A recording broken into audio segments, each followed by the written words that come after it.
नमस्कार, स्वागत है आपका डेली करंट अफेयर्स की सीरीज में। आज की इम्पोर्टेंट करंट अफेयर्स को हम लोग देखेंगे। वीडियो को आप लोग लाइक, शेयर और चैनल को सब्सक्राइब कर लें। सबसे पहला इम्पोर्टेंट करंट अफेयर है, मिस्र के राजा का 3400 साल बाद चेहरा बनाया गया है। तो यह कुछ इस तरह का बना है, ठीक है। मिस्र कहाँ पर है? तो यह अफ्रीका महाद्वीप का एक देश है। इसको इजिप्ट नाम से जाना जाता है। अब इसे कौन कौन से देश की सीमाएं लगती है वह हम लोग नेक्स्ट मैप में देखेंगे। यहाँ पर यह मिस्र है, इसी को इजिप्ट बोलते हैं। यहाँ की जो फेमस नदी है वह कौन सी है? नील नदी है। इसका जो राजधानी है यह कायरो है, ठीक है। यहाँ पे यह स्वेज नहर है जो काफी फेमस है। यह भूमध्य सागर और लाल सागर को जोड़ता है, ठीक है। यह टोटली मिस्र में है। और यहाँ पर यह गाजा स्ट्रिप है जहाँ पर अभी इजराइल ने अटैक किया हुआ है। तो यह इजराइल है, यह जॉर्डन है जो इसे सीमा साझा करता है। नेक्स्ट इधर लीबिया इसे सीमा साझा करता है और इधर यह सूडान जो है इसे सीमा साझा करता है, ठीक है। यह सऊदी अरब है, ठीक है, जो यह जल के माध्यम से, लाल सागर के माध्यम से यह इससे जुड़ा हुआ है। तो यह इसकी सीमाएं हैं।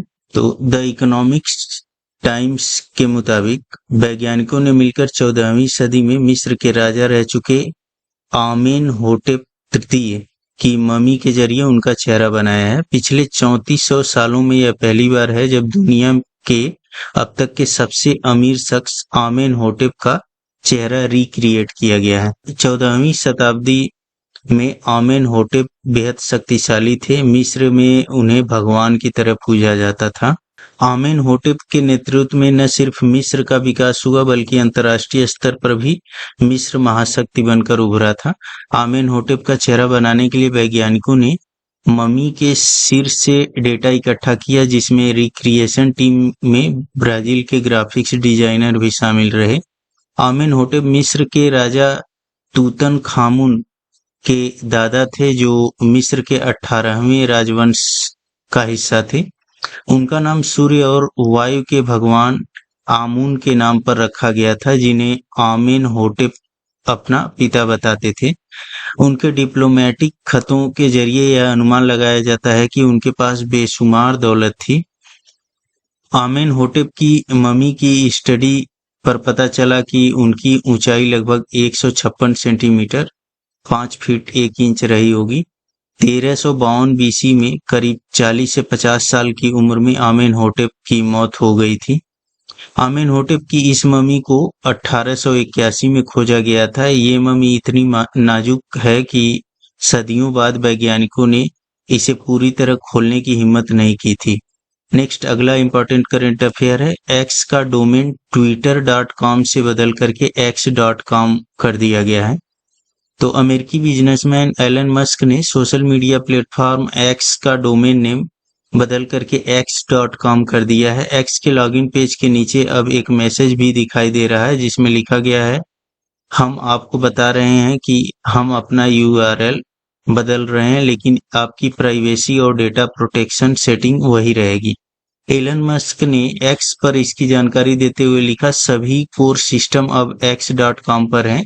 24 जुलाई 2023 को मस्क ने ट्विटर का नाम और लोगो बदल करके एक्स किया था।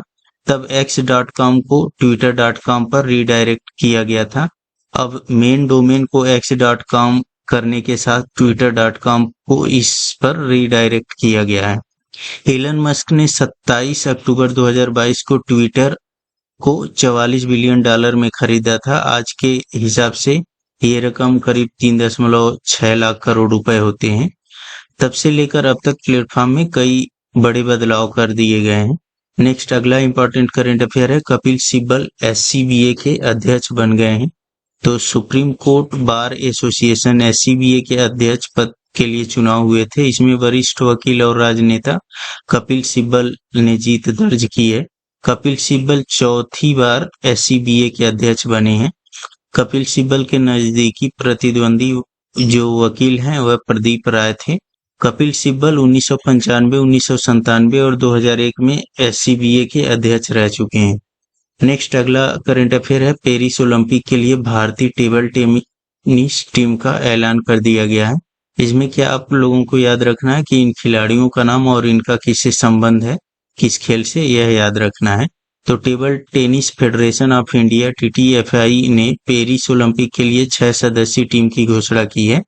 कॉमनवेल्थ गेम चैंपियन शरद कमल और मनिका बत्रा भारतीय टेबल टेनिस टीम का नेतृत्व करेंगे। मेंस टीम में शरद कमल, हरमीत देसाई और मानव ठक्कर हैं। जी साथियान को मेंस टीम में रिजर्व खिलाड़ी के रूप में जगह मिली है। वीमेंस टीम में मनिका बत्रा, सृजा अकुला और अर्चना कामत हैं। वीमेंस टीम के लिए अहिका मुखर्जी को रिजर्व खिलाड़ी के रूप में रखा गया है। ओलंपिक्स गेम्स 2024 का आयोजन 26 जुलाई 2024 से फ्रांस के शहर पेरिस में किया जाएगा। नेक्स्ट अगला इंपॉर्टेंट करंट अफेयर है, पद्मश्री लेखिका मालती जोशी का निधन हो गया है। तो पद्मश्री भारतीय लेखिका मालती जोशी का 90 साल की उम्र में निधन हो गया है। मालती जोशी को 2018 में पद्मश्री अवार्ड से सम्मानित किया गया था। 1971 में मालती जोशी की अपनी पहली कहानी धर्मयुग पब्लिश हुई थी। मालती ने हिंदी और मराठी भाषा को मिलाकर के 60 से ज्यादा किताबें लिखी हैं। औरत एक रात है, समर्पण का सुख, पिया पीर ना जानी, हादसे और हौसले इनकी मशहूर किताबें हैं। मालती की कहानियां मराठी, उर्दू, बांग्ला, तमिल, तेलुगु, पंजाबी, मलयालम, कन्नड़ के साथ साथ अंग्रेजी, रूसी और जापानी भाषाओं में भी पब्लिश हुई हैं। नेक्स्ट अगला इंपॉर्टेंट करंट अफेयर है, नेपाल में MDH और एवरेस्ट मसालों पर बैन लगा है। तो अप्रैल महीने में सिंगापुर और हांगकांग ने पेस्टिसाइड एथिलीन ऑक्साइड की लिमिट से ज्यादा मात्रा होने के कारण एवरेस्ट और MDH के मसालों पर बैन लगाया था। सिंगापुर और हांगकांग के बाद अब नेपाल ने भी भारत के 2 मसाला ब्रांड एवरेस्ट और MDH की बिक्री और खपत और आयात पर रोक लगा दिया है। ठीक है। नेक्स्ट अगला करंट अफेयर है, नायरा एनर्जी आंध्र प्रदेश और मध्य प्रदेश में इथेनॉल विनिर्माण संयंत्र स्थापित करेगी। तो वित्त वर्ष 2026 तक सरकार ने 20% एथेनॉल मिश्रण के लक्ष्य के अनुरूप नायरा एनर्जी आंध्र प्रदेश और मध्य प्रदेश में एथेनॉल विनिर्माण संयंत्र स्थापित करेगी। प्रत्येक संयंत्र की उत्पादन क्षमता 200 किलोलीटर प्रतिदिन होगी, जिसे शीघ्र ही लगभग 1000 किलोलीटर प्रतिदिन तक विस्तारित किया जाएगा। नेक्स्ट अगला करंट अफेयर है, जापान और अमेरिका का हाइपरसोनिक मिसाइलों के इंटरसेप्टर के लिए अनुबंध किए हैं ये दोनों। तो जापान और अमेरिका ने 2030 तक हाइपरसोनिक मिसाइलों के लिए इंटरसेप्टर विकसित करने के लिए एक अनुबंध पर हस्ताक्षर किए हैं। इस परियोजना की लागत $3 अरब से अधिक है। जापान ने मिसाइल इंटरसेप्टर के विकास के लिए अपने 2024 के बजट से 75 बिलियन येन लगभग $480 मिलियन आवंटित किए हैं। हाइपरसोनिक मिसाइलें ध्वनि की चाल से 5 गुना अधिक गति से चलती हैं। चीन और उत्तर कोरिया के साथ तनाव के बीच क्षमताओं को सुदृढ़ करने का लक्ष्य रखा गया है जापान द्वारा, इसलिए यह डेवलप किया जा रहा है। नेक्स्ट अगला करंट अफेयर है, CBI में अतिरिक्त निदेशक के रूप में नियुक्ति हुई है। तो भारतीय पुलिस सेवा IPS के वरिष्ठ अधिकारियों AYV कृष्णा और N वेणुगोपाल को केंद्रीय जांच एजेंसी CBI में अतिरिक्त निदेशक नियुक्त किया गया है। उनकी नियुक्तियां प्रमुख जांच एजेंसी की जांच क्षमताओं को बढ़ाने के लिए सरकार की प्रतिबद्धता को रेखांकित करती है। तो यह कुछ आज का इंपॉर्टेंट करंट अफेयर था। इस वीडियो में इतना ही। वीडियो को आप लोग लाइक, शेयर और चैनल को सब्सक्राइब कर लें। धन्यवाद।